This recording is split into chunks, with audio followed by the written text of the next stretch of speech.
오늘부터 에스겔서를 우리가 함께 주 안에서 묵상하게 되는데, 함께 나누게 되는데요. 에스겔 1장은 참 굉장히 강렬하게 우리에게 다가오는 모습이 있습니다. 그것은 뭐냐면 다른 예언자들을 부르시는 모습과 다른 그러한 어떠한 형체들이 에스겔에게 나타났다라는 것이죠.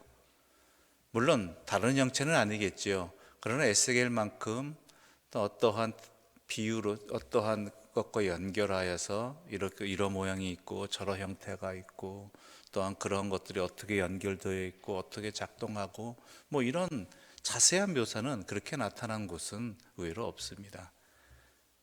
그래서 우리는 이 본문을 읽으면서 이 본문에 나타난 이 그룹들에 대해서 도대체 이게 어떤 모양이고 또한 무엇을 의미하는가, 이런 부분에 많은 신경과 애를 쓰지요.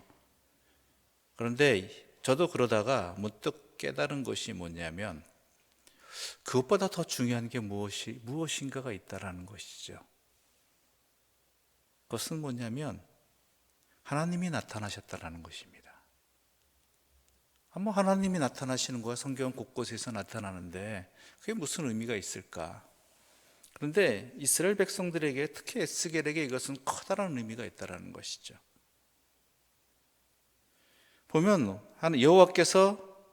하나님께서 에스겔에게 나타나신 그곳이 어디냐라는 것이죠. 어느 때냐라는 것이죠.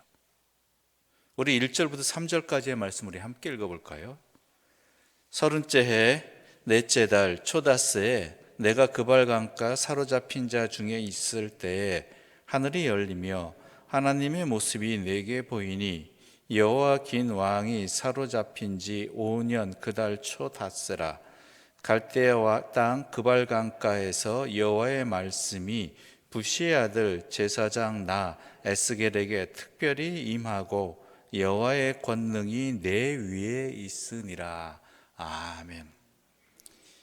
여호와긴 왕이 사로잡힌 지 5년 그 달 초닷새, 자기에게 있어서는 서른째 해 넷째 달 초닷새라고 되어 있습니다. 뭐냐면 여호와긴 왕은 바벨론에 의해서 포로로 끌려온 왕이거든요. 그때 에스겔도 같이 끌려왔다라고 추측되어지고 예상되어지고 있습니다. 즉 이 땅은 이제 끝나간다. 즉 예루살렘은, 이스라엘은 끝나간다. 하나님의 심판 가운데 있고 그 심판이 이미 내려졌다는 것이 거의 확실시 되어서 있는 상황.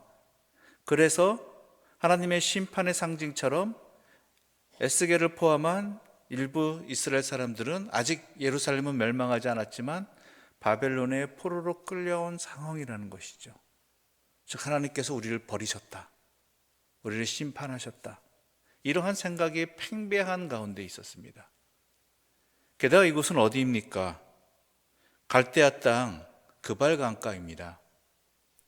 우리야 모든 곳에 계시는 하나님, 모든 민족을 역사하시는 하나님에 대한 개념이 익숙해져 있지만 이 당시에는 그런 개념이 약할 때였습니다. 거의 없다시피 한 상태였습니다. 즉 뭐냐면 아브라함의 하나님, 이삭의 하나님, 야곱의 하나님, 또 이스라엘의 하나님, 이 개념은 뭐냐면 당시의 일반적인 개념이 그 나라의 신이 따로 있다라고 생각하는 때였죠. 그래서 그 땅이 힘이 약해지면, 그 나라가 힘이 약해지면 그 나라가 섬기는 신도 힘이 약해진다라는 그러한 생각들을 일반적으로 가지고 있었습니다. 또한 그 나라라는 것은 그 신이 영향력을 미칠 수 있는 그러한 한정된 자리같이 여겨지는 거예요. 즉 이스라엘 하나님은 어디에만? 이스라엘에만 영향을 미치시는 분, 힘이 있는 분. 바벨론에는 영향력이 없으신 분, 이렇게 이해되어지는 당시 중동의 신 개념이었습니다. 갈대아 땅에는 갈대아의 신이 있는 거예요. 그런데요, 그 갈대아 땅에 하나님이 임하셨다는 거예요. 이스라엘의 하나님이. 누구에게? 포로로 끌려온 에스겔에게. 그것도 조용히 비밀이 나타나신 것이 아니라 오늘 본문 읽으셔서 아시겠지만 아주 그냥 권위 있게, 강력하게, 말로 형언할 수 없게. 즉 이야기는 뭐냐면 첫 번째로서 하나님은 갈대아 땅도 다스리시는 분, 갈대아 땅에서도 권능을 여전히 갖고 계시고 발휘하시는 분이라는 거예요.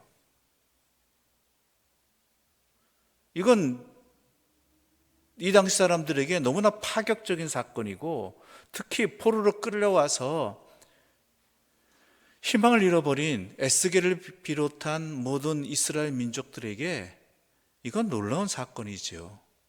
게다가 어떻게 하셨어요? 에스겔을 하나님의 사람으로 세우셨다라는 것, 부르셨다라는 것이죠. 그 얘기 뭐예요? 하나님께서 이스라엘 백성을 버리지 아니하셨다. 이 바벨론 땅에서도 여전히 하나님은 강력하신 분이고, 또한 모든 것을 이기시는 분이고, 그러한 영역을 초월하는, 이 땅의 힘의 관계를 초월하여 다스리시는 전능하신 하나님을 발견하게 되는 자리이고요. 그리고 그 이스라엘을 버리지 아니하시고 찾으시는 하나님을 깨닫는 자리가 되는 거예요. 특히 에스겔이 이 하나님의 형상에 대해서, 그룹들에 대해서, 하나님을 모시는 그룹들에 대해서 자세하게 묘사한 부분 속에서는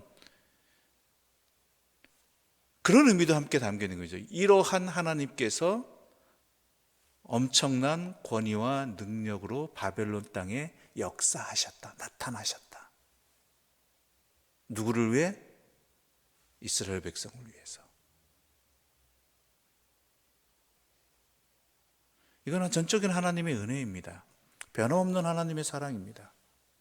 이스라엘이 포로로 끌려와서 물론 회개하는 모습도 있지만 여전히 예루살렘은 형편없었고요, 불순종하는 사이에 있었지만, 그럼에도 불구하고 그 예루살렘이 아니라 이미 에스겔에 살고 있는, 머물러 있는, 포로로 끌려온 이곳에서 하나님의 회복에 대한, 물론 심판에게 진행되고 있지만 이미 하나님께서는 이 땅을 향한 끌려온 백성에 대한 하나님의 회복의 역사는 이미 시작되고 있다라는 것을 분명하게 알려주고 계시는 장이 바로 에스겔을 부르신 그 장이라는 것입니다. 단순히 그발강에 포로로 끌려와 있는 한 30살의 젊은 청년에게, 그 당시 장년이겠죠, 하나님이 나타나셨다라는 개념이 아닙니다. 그에게 하나님의 말씀이 선포되었다라는 것은 이스라엘을 향하신 하나님의 계획이 변함없이, 그 사랑이 여전히 역사하시고 실행하고 계신다라는 것입니다. 그것은 오늘 우리들에게도 마찬가지입니다. 우리들에게도 하나님의 말씀이 들려집니다. 하나님의 말씀이 선포되고 있습니다. 이 새벽에도 하나님의 생명의 말씀이 우리에게 들려지고 있다는 것은 우리의 연약함에도 불구하고, 우리의 불순종에도 불구하고, 어찌 보면 너무나 미약한 우리임에도 불구하고 하나님께서는 이 말씀을 우리에게 들려주심을 통해서, 우리를 통해서 하나님의 뜻이 사랑이 변함없음을, 또한 하나님의 역사가 우리들을 통해서 진행되고 있음을 분명하게 선포하고 계시는 것이지요. 코로나19로 인해서 어찌 보면 우리는 주눅들어 있고 또한 포로된 자입니다. 우리의 부끄러운 모습을 주님 앞에 회개하고 있는 그러한 또한 시간이기도 하지요. 그런데 우리의 그러한 모습에도 불구하고 하나님께서는 우리를 찾아와 주시고 여전한 하나님의 뜻을 우리에게 선포해 주시고, 또한 우리를 통해서 하나님이 이 땅을 바꿔나가실, 회복시키실 그 역사를 분명하게 드러내고 있으시다는 것입니다. 그 하나님은 말로 형언할 수 없는 위대하신 하나님이고, 또한 비유로서 표현할 수밖에 없는 광대하신 분이고, 그리고 포로된 땅에도 여전히 다스리고 계시는 전지전능하신, 천지를 창조하시고 주관하시는 하나님이시다라는 것, 이것 분명히 우리가 이 말씀을 통해서 깨닫는 자리가 되어야 되고요, 힘을 얻는 자리가 되어야 되는 것이고, 또한 이 말씀을 들려주신 하나님의 뜻 앞에 우리가 아멘으로 응답하며 그 부르심에 응답하는 그러한 믿음의 결단과 삶의 자리가 이어져야 되는 것입니다. 포로로 끌려온 이스라엘 백성, 또한 저 강대한 이스라엘 허물어뜨린 바벨론 땅 그발 강가에서도 하나님은 그 위대하심을 드러내셨고, 하나님은 에스겔을 통하여서 변함없는 하나님의 사랑과 그 역사하심을 드러내셨습니다. 그러나 이 하나님의 에스겔의 말씀을 통해서 우리 또한 하나님 앞에 선자로서의 분명한 사명감을 깨닫고 변함없는 하나님의 사랑에 힘을 얻고, 또한 우리를 통해서 하나님께서 이루시고자 하는 이 땅의 회복의 역사를 분명히 깨닫고, 또한 그 일에 하나님의 도구가 되어지기를 결단하는 은혜의 사람들, 하나님 앞에 선 하나님의 부르심을 받은 주의 사람들 되시기를 간절히 소망합니다. 기도드리겠습니다. 하나님 아버지, 희망을 잃어버린 나의 삶의 자리에 찾아와 주셔서 감사합니다. 여전히 부끄러운 삶에서 벗어나지 못한 우리들에게 하나님의 변함없는 사랑과 말씀의 능력으로 임해 주시니 감사합니다. 이 부르심의 자리에, 이 말씀이 임한 자리에 우리가 서 있습니다. 이 자리에서 우리를 향하신 하나님의 사랑이 어떠한지, 또한 이루실 회복의 역사가 어떻게든 진행되고 있다는 것을 분명히 깨닫는 힘을 얻는 자리가 되게 하여 주시옵소서. 그래서 그 하나님의 부르심 앞에 그 역사의 귀중한 도구로서 쓰임이 되어지기를 간절히 소망하며, 우리의 삶의 시간들을, 또한 내 삶의 영역들을 주님 앞에 온전히 드리고자 합니다. 포로로 끌려간 자, 희망을 잃은 자, 또한 불순종의 늪에서 벗어나지 못한 부끄러운 내 자신이 아니라 그러한 나에게도 다가오시는 하나님의 은혜로 말미암아, 하나님의 부르심으로 말미암아 힘을 얻고 담대히 하나님의 사람으로 살아가는 오늘 하루, 또한 앞으로의 삶의 자리가 되게 하여 주시옵소서. 예수님의 이름으로 기도드립니다. 아멘. 하늘에 계신 우리 아버지의 이름을 거룩하게 하시며 아버지의 나라가 오게 하시며 아버지의 뜻이 하늘에서와 같이 땅에서도 이루어지게 하소서.